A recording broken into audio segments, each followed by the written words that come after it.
우리 신내교회 성도들이 전가족 예배 주일로 지키는 주일입니다. 그래서 5번째 주일을 전가족 예배 주일로 지키기 위해서 사실은 한 달 전부터 어떻게 할까를 고민하며 기도하며 준비해 왔었습니다. 그러다가 지난 주간에 도저히 전가족 예배를 강행할 수가 없을 것 같아서 1부, 2부, 3부 예배로 나누어서 드리겠다고 광고 말씀을 드렸습니다. 그리고 현장에서 1, 2, 3부 예배를 드릴 수 있을 거라고 생각했지만 코로나 확진자들이 점점 많이 증가되어지고 우리 중랑구에서도 계속해서 문자가 오면서 확진자들이 나오고 있는 상황이기 때문에 우리가 조금 선제적으로 앞서서 오늘부터 영상 예배를 드리는 것이 좋겠다고 하는 판단을 했습니다. 그래서 지금 전가족 예배 주일이지만 현장에 나와서 예배 드리지 못하고 영상으로 가족들과 함께 예배하는 모든 성도들에게 주님의 은총이 함께 하시기를 간절히 기원합니다. 오늘 우리 강단 뒤에 배경이 좀 색깔이 달라졌습니다. 그리고 강림절 절기를 시작하는 의미를 여러분에게 선포하고 알리기 위해서 강림절 촛불 4개가 이렇게 세팅이 되어져 있습니다. 강림절은 오늘부터 시작해서 4주간 동안 지켜질 것입니다. 해마다 11월 27일부터 12월 3일 사이에 강림절 절기가 시작이 됩니다. 그래서 올해는 11월 29일 오늘 주일부터 성탄 전날 크리스마스 이브까지 26일간을 강림절 절기로 지킵니다. 이 강림절 절기는 아기 예수님의 오심이 오늘 우리들의 삶 속에 새롭게 또 의미 있게 재현되어지기를 사모하는 절기입니다. 그리고 뿐만 아니라 더 나아가서는 다시 오실 재림의 주님을 기다리며 준비하는 절기가 바로 강림절 절기입니다. 이제 매주 초 하나씩을 더 밝혀 나가도록 하겠고 짙은 색에서부터 보라색 짙은 색에서부터 밝은 색까지 하얀색까지 계속해서 빛이 밝혀져 나가도록 하겠습니다. 기독교 대한감리에 우리가 속하고 있는 감리교단에서 금년도 강림절 묵상집을 김광년 목사가 한번 집필해 보시면 어떻겠냐고 하는 집필 의뢰가 와서 제가 고민하다가 집필을 맡았습니다. 그리고 성탄절 날까지 27일간의 강림절 묵상집을 제가 원고를 넘겼고 교육국에서 교정을 보고 출판국이 또 교정을 봐가지고 우리 감리교인들이 함께 묵상할 수 있는 묵상 자료집이 나왔습니다. 소책자이지만 하나님께서 저에게 그런 감리교도들을 대표해서 강림절 묵상집을 쓸 수 있는 기회를 주신 것을 매우 기쁘게 생각하면서 원고를 썼습니다. 그래서 그 강림절 묵상집에 보면 4주간 절기를 나눠서 4주간 큰 주제를 가지고 썼습니다. 첫 번째 주는 기다림은 아픔입니다 라고 하는 주제였습니다. 기다리는 시간은 언제나 지루한 시간입니다. 기약 없는 기다림은 때론 절망의 시간처럼 느껴지기도 합니다. 고난과 인고의 시간입니다. 그러나 이 기다림의 계절에 우리는 오랫동안 우리 죄인들을 기다리시는 하나님 아버지의 마음을 묵상하고 하나님 아버지의 마음을 닮아가는 그런 시간으로 삼아야 할 줄로 믿습니다. 그래서 기다림은 아픔이라고 하는 주제로 7일 동안 묵상 자료가 전개가 됩니다. 두 번째 주는 기다림은 준비입니다라고 하는 주제를 가지고 썼습니다. 기다린다라고 하는 것은 손을 늘어뜨리고 멍하니 앉아 있는 것을 의미하지 않습니다. 진정으로 기다리는 사람은 그 그리움의 대상을 기쁨으로 맞이하기 위하여 행동합니다. 마치 귀한 손님을 맞이할 때 집안을 청소하고 정돈하며 음식을 장만하고 준비하듯이 주님을 맞이할 준비를 해나가는 것이 강림절을 살아가는 성도들의 자세입니다. 그래서 성도들이 기다림의 계절에 준비해야 될 것 7가지들을 묵상 자료로 제시했습니다. 세 번째 주는 기다림은 행복입니다라고 하는 주제를 가지고 기다림은 우리의 마음을 설레이게 합니다. 기다림은 두근거리는 심장의 박동소리를 다시 듣게 만듭니다. 기다림은 식어버린 우리 가슴에 사랑의 불을 지펴서 다시 불꽃이 타오르게 합니다. 그래서 기다림의 계절은 행복을 경험하는 시간입니다. 그래서 기다림의 행복을 7일 동안 묵상하도록 하였습니다. 네 번째 주에는 기다림은 열매입니다. 우리에게 기다리라 명하신 분은 바로 하나님이십니다. 하나님은 신실하고 변함이 없으시기에 약속을 믿고 기다리는 사람들은 반드시 열매를 거두게 되어질 것입니다. 예언의 성취를 보게 될 것입니다. 이런 주제로 기다림을 27일 동안 묵상하게 하였습니다.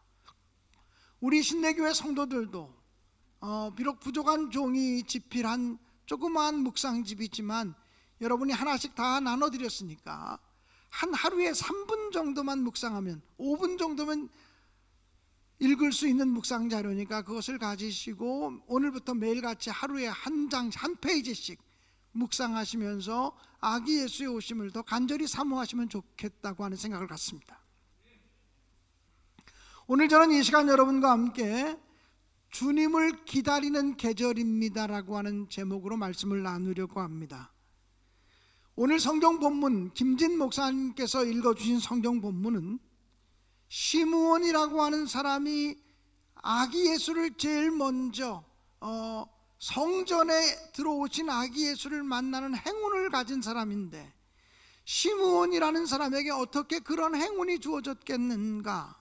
시므온의 기다림을 통해서 주님을 기다리는 사람은 어떤 자세를 가져야 되는지를 말씀을 나누기를 원합니다. 첫째로 주님을 기다리는 사람은 경건해야만 합니다. 시므온은 의롭고 경건한 사람이라고 했습니다. 시므온은 하나님을 향한 사랑과 열정이 넘치는 사람이요, 성품이 진실하고 거룩한 사람이었습니다. 주님은 언제나 경건한 사람에게 관심이 많으십니다. 여러분은 여러분에게 소중한 것이 있다면, 소중한 보석이나 또는 소중한 음식이 있다면 그것을 어떤 그릇에 담겠습니까? 귀한 것을 아무데나 담아놓지는 않을 것입니다. 아무리 귀한 음식이라도 아무렇게나 세팅해놓고 아무렇게나 담아놓으면 귀한 음식처럼 보이지 않습니다. 귀한 음식을 좋은 그릇, 깨끗하고 예쁜 그릇에 담기를 원하는 것처럼, 또 좋은 보석이라면 좋은 그릇 속에, 좋은 용기 속에 보관하기를 원하는 것처럼, 아기 예수님, 그 거룩하신 하나님의 아들 아기 예수님을 받아들일 수 있는 깨끗한 마음의 사람을 하나님은 찾고 있다는 것입니다. 그 깨끗한 마음이라고 하는 것이 기독교적인 용어, 신앙적인 용어로 말하자면 경건이라는 것입니다. 경건한 마음을 갖고 살아가기를 원하는 사람, 이런 사람들에게 예수님이 가까이 다가오시고 그런 사람만이 아기 예수를 기쁨으로 영접할 수 있는 줄로 믿습니다. 그러므로 주님을 기다리는 사람은 경건한 삶을 살기 위해서 애쓰셔야 합니다. 오늘부터 시작되는 강림절 절기, 어떻게 내가 깨끗한 마음으로, 어떻게 내가 더 거룩한 마음으로 예수님을 맞이할 수 있을까를 기도하고 준비하는 저와 여러분 우리 모두가 되어지기를 주님의 이름으로 축원합니다. 둘째로, 주님을 기다리는 사람은 하나님의 위로하심을 기대해야만 합니다. 시므온은 하나님을 바라보며 하나님의 위로를 기다리는 사람이었습니다. 사람으로부터 받는 위로는 언제나 한계가 있습니다. 또 사람이 사람을 위로한다고 하다가 오히려 상처를 주는 경우들도 얼마나 많은지 모릅니다. 하나님은 내 백성을 위로하라 이렇게 말씀하시는 분이십니다. 하나님께서 당신의 백성을 위로하기 위해서 보내주신 가장 큰 선물이 예수 그리스도이십니다. 그러므로 이번 강림절 절기를 보내시면서 27일 동안의 강림절 절기를 보내시면서 나는 주님의 위로가 필요한 사람입니다. 하나님, 우리 가정은 주님의 위로가 필요합니다. 하나님, 우리 교회는 주님의 위로가 필요합니다. 지금 이 나라와 이 민족에게는 주님의 위로가 필요합니다. 코로나로 고통당하는 이 세계에 주님의 위로가 필요합니다. 주님의 위로를 기다리고 사모하는 여러분이 되시기를 주님의 이름으로 간절히 축원합니다. 세 번째로 주님을 기다리는 사람은 성령에 붙잡혀야만 합니다. 시므온은 성령의 사람이었습니다. 오늘 성경 본문을 보면 성령이 그 위에 있더라, 즉 성령이 시므온 위에 있더라 라고 말씀하셨습니다. 또 성령께서 시므온에게 말씀하시기를 아기 예수 그리스도를 보기 전에는 내가 죽지 아니하리라고 지시하셨습니다. 그리고 시므온이 성전에 들어갔을 때 성령께서 저기 있는 어린아이가 바로 그리스도라고 가르쳐 주었습니다. 성령의 임재와 성령의 감동과 성령의 지시하심을 따라서 시므온은 아기 예수가 성전에 들어오신 것을 제일 먼저 만나고 영접하는 영광스러운 인물이 되었다라고 하는 사실입니다. 사랑하는 성도 여러분, 그러므로 이 강림절 절기는 성령의 도우심을 간구하고 성령의 이끄심을 간구하고 성령의 지도하심을 간구하는 그런 시간으로 살아갈 수 있게 되어지기를 간절히 바랍니다. 이 강림절 절기를 살아가면서 성령 하나님이 여러분 한 분 한 분 여러분의 가정에 임하셔서 이번 기간을 통해서 성령님의 위로, 성령님의 능력, 성령님의 사랑, 성령님의 인도하심을 경험하는 복된 절기가 되어질 수 있기를 주님의 이름으로 간절히 축원합니다. 적도 아프리카에서 카레족이라고 하는 조그만 종족에게 기독교 복음을 전파하던 여자 선지자가 있었습니다. 그의 이름은 에스텔라 마이어즈라고 하는 사람이었습니다. 마이어즈라고 하는 선교사는 카레족 원주민들에게, 아프리카 원주민들에게 보혜사를 설명하는 것이 너무 힘들었습니다. 보혜사, 성령이라고 말하지 않습니까? 위로자, 도움을 주시는 분, 보혜사라고 하는 말은 변호사라고 하는 의미이기도 합니다. 우리 곁에 계셔서 변호해 주시는 분, 우리를 지지해 주시고 격려해 주시는 분을 보혜사라고 말합니다. 아프리카 원주민들에게 보혜사를 설명하는 것이 너무나 힘들었습니다. 그래서 그는 보혜사 성령이라고 하는 단어를 해석할 때 우리 옆에 굽부리고 계시는 분이라고 번역을 했습니다. 아니, 보혜사를 우리 옆에 굽부리고 계시는 분이라고 어떻게 번역했느냐고 물었더니 아프리카 사람들은 머리에 짐을 지고서 긴 여행을 하는데, 물을 찾아서 긴 여행을 하는데 보통 2, 3개월씩 보따리 짐을 지고 여행하는 경우들이 많다고 합니다. 그런데 그렇게 여행하다가 학질이 걸리거나 이질에 걸리는 사람이 많이 생기고 이동하는 그 행렬에서 이탈하고 낙오하는 경우들이 굉장히 많다는 것입니다. 말할 것도 없이 그들이 그대로 내버려 두면 대부분 짐승의 밥이 되어질 수밖에 없다는 것입니다. 그런데 지나가던 사람이 그렇게 쓰러져 있는 사람을 발견하면 측은히 여겨서 그를 일으켜 세워서 다음 동네까지 데리고 가는 사람들이 있다는 것입니다. 쓰러진 사람을 측은히 여겨서 붙들어주고 일으켜 세워주고 다음 동네까지 안전하게 이끌어주는 사람을 이 가래족들은 우리 옆에 구부리는 이라고 그렇게 늘 불렀다는 것입니다. 우리 옆에 와서 우리 옆에 수그려서 우리에게 구부려서 우리를 부축해 주시는 분, 이렇게 표현했다는 것입니다. 그래서 이 마이어스 선교사는 바로 성령님이, 보혜사 성령님이 그런 분이라, 우리의 연약함을 가만 놔두지 아니하고 우리가 연약할 때 우리를 향해서 다가오셔서 우리를 향해서 고개를 숙이시고 허리를 굽히시면서 우리를 일으켜 세우시고 우리를 안전한 곳으로 인도해 가시는 분이 바로 보혜사라고 소개했다는 것입니다. 사랑하는 성도 여러분, 이번 성령 강림 절기를 살아가시면서 여러분에게 다가오셔서 발걸음을 멈춰주시고 그리고 고개를 숙이시고 허리를 굽히셔서 지치고 병든 낙심하고 절망한 우리들을 손잡아 주시고 일으켜 세워주셔서 안전한 곳까지 인도해 주시는 성령 하나님의 능력이 여러분과 함께 하시기를 주님의 이름으로 간절히 축원합니다. 무엇보다도 주님을 기다리는 사람은 성전을 사랑해야 합니다. 누가복음 2장에 보면 성전에 들어가신, 난지 8일 만에 결례를 행하기 위해서 성전에 들어가신 아기 예수를 처음 만난 사람은 시므온과 안나라고 하는 사람이었습니다. 그런데 이 시므온과 안나의 공통점은 그들이 성전 중심의 삶을 살았다는 것입니다. 오늘 본문 27절에 보면 시므온이 성령의 감동으로 성전에 들어가서 아기 예수를 만났다고 하는 말씀이 기록되어져 있습니다.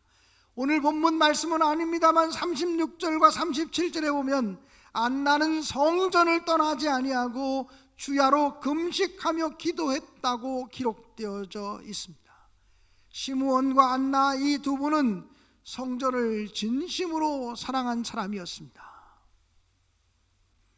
하나님은 성전을 진심으로 사랑하며 성전을 지키려고 하는 사람들에게 다가오셔서 당신의 존재를 드러내시고 당신의 모습을 우리에게 보여주시는 분이라고 분명히 믿습니다. 비록 위드 코로나 시대, 코로나가 언제까지 우리에게 이렇게 위협적으로 다가올지 예측할 수 없습니다. 전문가들의 의견을 몇 사람한테 들어본 적이 있는데 금년 한 해도 내년까지도 계속 코로나 위기 속에서 올라갔다 내려갔다 올라갔다 내려갔다를 반복할 것이라는 이야기를 들은 바가 있습니다. 그래서 목회실에서도 내년도 목회 계획을 세울 때 6개월 단위로 목회 계획을 세우자고 얘기했습니다. 1년치 목회 계획을 다 세운다고 그대로 되겠느냐? 내년은 6개월 단위의 목회 계획을 세우자고 이야기하고 먼저 6개월을 어떻게 할 것인가 우리가 기도하며 준비하고 있습니다. 사랑하는 성도 여러분, 비록 위드 코로나 시대를 살아가면서 오늘부터 우리 교회는 또 영상 예배로 돌리면서 이곳에 나와서 예배하지 못하고 영상으로 예배드리는 성도들이 지금 굉장히 많습니다. 전 가족 예배 주일은 우리가 축제처럼 어린아이들, 학생들, 청년들이 모두 함께 나와서 예배에 집중하는 주간 아니었습니까? 그래서 그 전 가족 예배 때는 사역을 중단하고 예배에 집중하자, 성가대 사역도 쉬고 또 교회 학교 사역도 중단하고 그 다음에 차량 봉사니 주방 식당 봉사니 모든 것들을 가능하면 최소화시키고 온 가족이 함께 모여 예배드리는 일에 집중하자는 주일이 전가족 예배 주일인데 오늘 전가족 예배 주일임에도 불구하고 우리는 지금 영상 예배를 드리고 있어요. 사실은 우리가 오늘 예배를 강행할 수도 있었습니다. 아직 정부의 방역 단계가 2단계이기 때문에 2단계에서는 20% 이내에는 예배를 드릴 수 있다라고 지침이 내려와 있기 때문에 우리 교회는 1, 2, 3부로 나눠서만 예배 드리면 얼마든지 예배를 드릴 수 있었습니다. 그럼에도 불구하고 이 중랑구 지역에 확진자가 많아지는 것을 보면서 교회가 먼저 앞서서 솔선수범하고 조심할 필요가 있다는 생각을 가지고 우리는 지금 오늘부터 영상 예배로 들어갑니다. 다만 우리가 하나님 앞에서 하나님, 코로나 1단계 때 우리가 계획하고 시작했던 수험생들을 위하고 연말 연시를 넘어가면서 우리의 마음과 신앙을 다잡기 위한 열흘 동안의 전교인 전가족 특별 새벽 기도회는 계속하는 게 좋겠다. 어떤 경우에도 이제 3일 남았으니까 3일 동안 전교인 전가족 새벽 기도회는 계속되는 게 좋겠다고 하는 게 목회실의 입장이고 또 장로님들의 입장입니다. 사랑하는 여러분, 그러므로 우리가 전가족 새벽 기도회를 제외한 모든 예배는 영상 예배로 드려진다고 하는 사실을 기억하시고, 영상 예배를 통해서라도 하나님을 더 사모하시고 또 하나님의 성전을 나오지 못하기 때문에 더 사모하시는 여러분들이 되시기를 주님의 이름으로 간절히 축원합니다. 그래서 이번 강림절 절기 동안에 경건함을 훈련하고 성령 하나님의 위로를 기다리며 또 성령님의 지시를 받기를 소원하고 하나님의 성전을 그리워하고 하나님의 성전을 더 사모하는 마음으로 아기 예수의 오심을 기다리고 준비하는 강림절 절기가 되어질 수 있기를 주님의 이름으로 간절히 축원합니다.